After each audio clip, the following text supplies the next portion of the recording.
Bismillahirrahmanirrahim. Assalamualaikum warahmatullahi wabarakatuh. Kembali lagi dengan saya, Nanti Sultan Nugroho. Pada kesempatan di sesi ke-10 ini, kita akan membahas mengenai penggunaan SAP 2000 dalam tiga dimensi lagi, namun di bagian kedua. Yang sebelumnya rencana saya fokuskan di analisanya, namun saya kira nanti akan begitu memberatkan teman-teman, sehingga akan saya coba untuk mengembangkan dari materi yang kemarin. Baiklah, langsung saja pada materi. Di set yang materi pertamanya, penggunaan SAP 3 dimensi itu meliputi kurang lebih dua pekerjaan, yaitu proses desain beton bertulang dan desain struktur baja.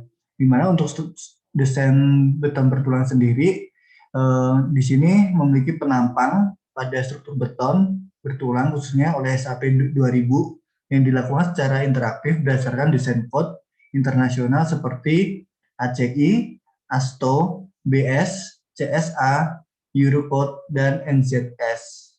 Dengan kode kurang lebih seperti yang ada di slide. Untuk desain struktur baja sendiri, yaitu memiliki desain code internasional yaitu AISC, baik itu yang ASD ataupun yang LRFD, ASTO Steel, BS, CISC, dan Eurocode juga dengan kode seperti yang ada di materi.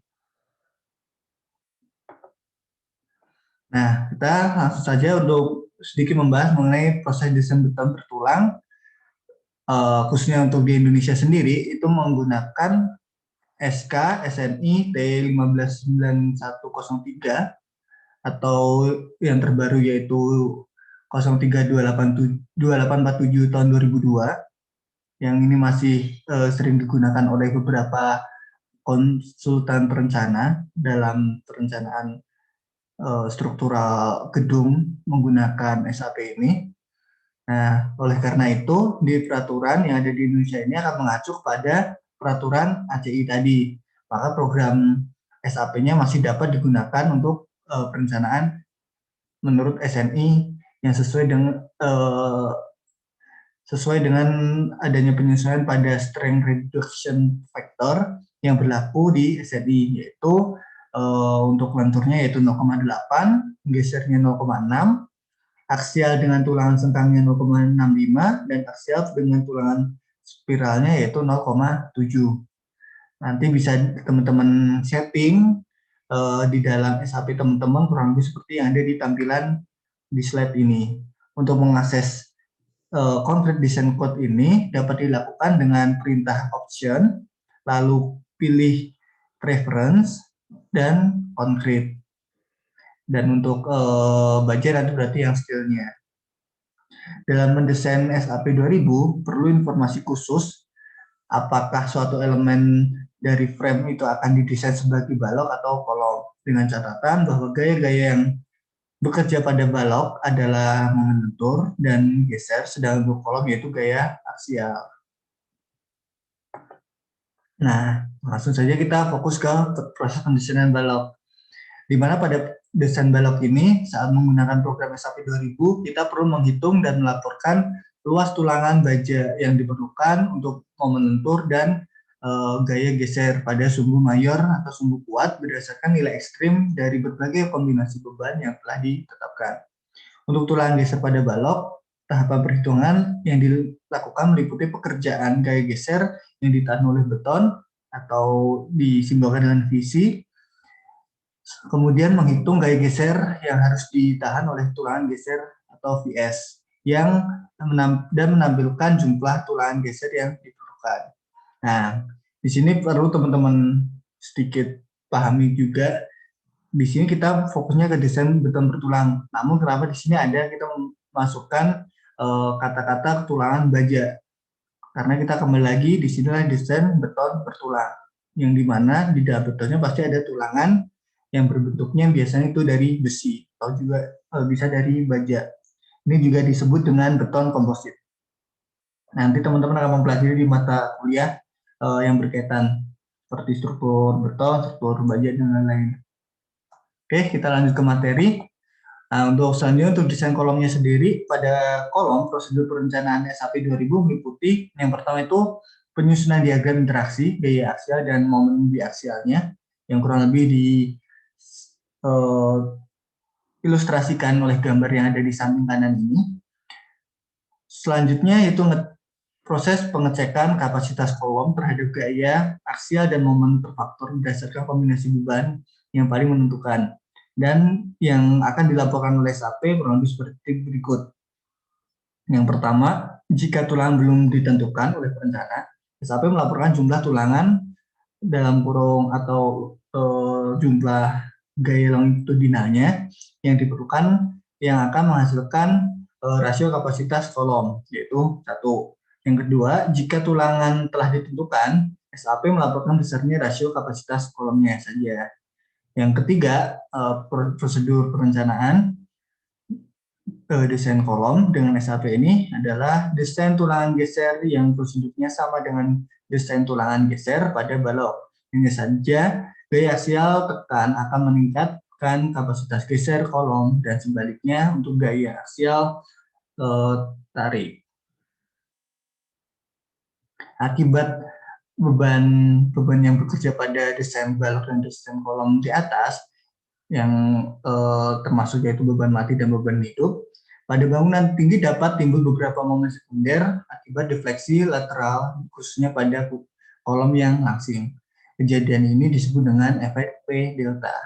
Konsep P delta diterangkan sebagai berikut. Yang pertama itu ada konsep original configuration, yang penjelasannya ada di samping kanannya ini.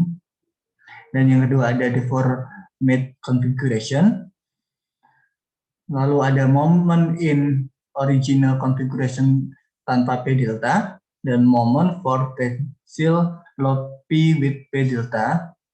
Dan yang terakhir itu ada moment for compressive load P with P delta, di mana penjelasannya bisa teman-teman baca di sebelah kanannya ini.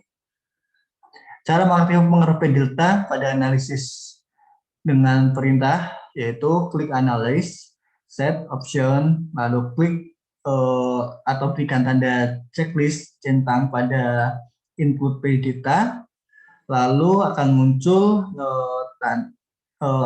button set P delta parameter, di mana untuk set P delta parameter ini teman-teman bisa mengisikan seperti ilustrasi gambar di sebelah kanannya lagi, yang dimana itu akan mendefinisikan load case yang memperhitungkan pengaruh P delta pada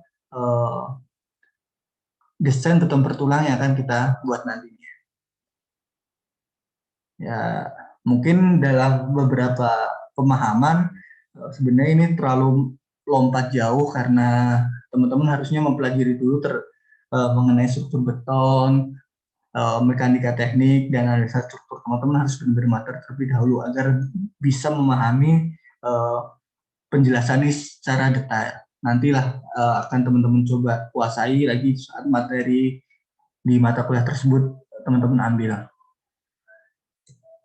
Selanjutnya kita membahas mengenai desain struktur bajanya. Untuk struktur baja sendiri, untuk peraturan baja Indonesia yaitu di SNI 03 1729 tahun 2000 yang mengadopsi kepada ISC LRFD. Dengan demikian, perencana struktur baja SNI menggunakan SAP 2000 ini dapat memilih kode ISC LRFD 93. Ini untuk versi yang sebelumnya. Namun kalau nggak salah untuk versi sekarang itu sudah ada yang lebih terbaru tahun 2013. Nanti bisa teman-teman cari sendiri dan teman-teman koleksi beberapa SNI yang bisa teman-teman gunakan guna mendukung kegiatan pembelajaran ataupun pekerjaan teman-teman di bidang teknik sipil nantinya. Untuk mengakses ini kurang lebih sama seperti di yang beton tadi, yaitu option, preference, dan pilih steel. Lalu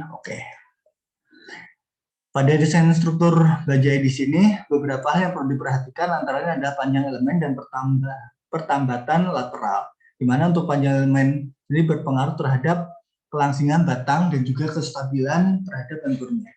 Umumnya panjang elemen yaitu di saat L disimbolkannya dengan simbol L33, L22, dan L saja. Di mana penjelasannya L33 itu panjang elemen terhadap lentur pada sumbu mayor, 22 untuk lentur terhadap sumbu minor, dan L saja itu panjang elemen dari join I ke join J. Di samping itu, panjang L22 juga menentukan stabilitas terhadap penampang tekuk torsi lateral atau lateral torsional buckling, yaitu adanya momen lentur pada sumbu 33 yang mengakibatkan penampang terpelintir sekaligus penampang tekannya mengalami tekuk. Untuk mencegahnya ada beberapa uh, uh, untuk mencegah terjadi tekuk torsi lateral, panjang L22 ini dapat diperpendek dengan memasang beberapa pertambatan lateral pada setiap interval tertentu.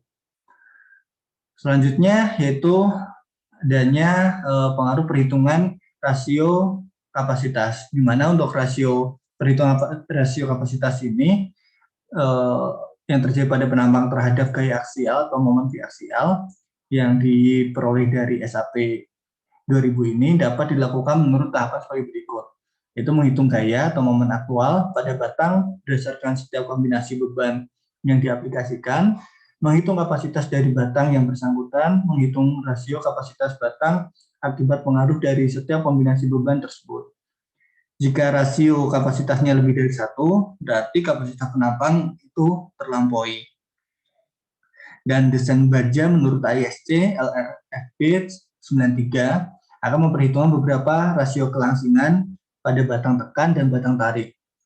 Peringatan akan diberikan apabila rasio kelangsingan yaitu KLR itu lebih dari 200 untuk batang tekan, dan untuk kelangsingan LR lebih dari 300 untuk batang tarik, di mana KL, R, dan R adalah faktor panjang efektif, panjang elemen batang, dan radius girasinya. Di dalam desain ini, pengaruh baut, las, dan juga sambungan belum diperhitungkan dan harus dihitung secara terpisah. Makanya nanti teman-teman mempelajari tentang struktur baja, saya harapkan besar harapan saya teman-teman bisa fokus dan bisa benar-benar memahaminya. Karena kesalahan dalam proses perhitungan atau perencanaan struktural itu akan berakibat fatal bagi pembangunan yang akan kita laksanakan. Berikut beberapa daftar link yang bisa teman-teman gunakan untuk melatih penguasaan teman-teman terhadap materi, baik itu untuk desain beton bertulang dan desain struktur bajanya. Dan juga nanti insya Allah akan saya coba kirimkan buku yang selama ini kita gunakan untuk panduan pembelajaran SHP terutama, untuk bisa teman-teman baca-baca lagi dan teman-teman praktekkan. Di sana ada beberapa tutor yang bisa mengajak teman-teman berlatih SAP 2000 ini.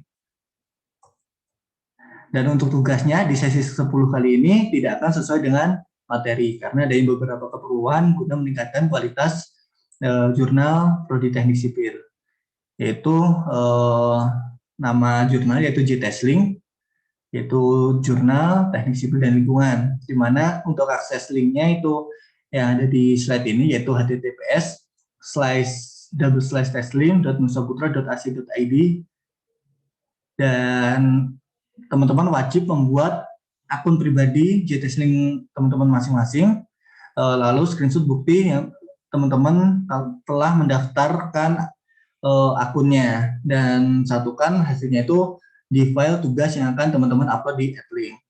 Dan tugas intinya untuk sesi ke-10 ini yaitu membuat sebuah rangkuman dari jurnal-jurnal yang ada di JTESLink, minimal menggunakan 3 jurnal, dan sisipkan hasil screenshot di atas yang yaitu screenshot hasil pembuatan akun tadi. Dan bagi teman-teman yang hasilnya benar-benar beda dengan teman sekelasnya, akan saya berikan bonus sebesar 30 poin untuk UASnya. Upload tugasnya sebelum batas waktu yang ditentukan. Thank you. Terima kasih dari saya. Bila ada kurang lebihnya, saya mohon dimaafkan.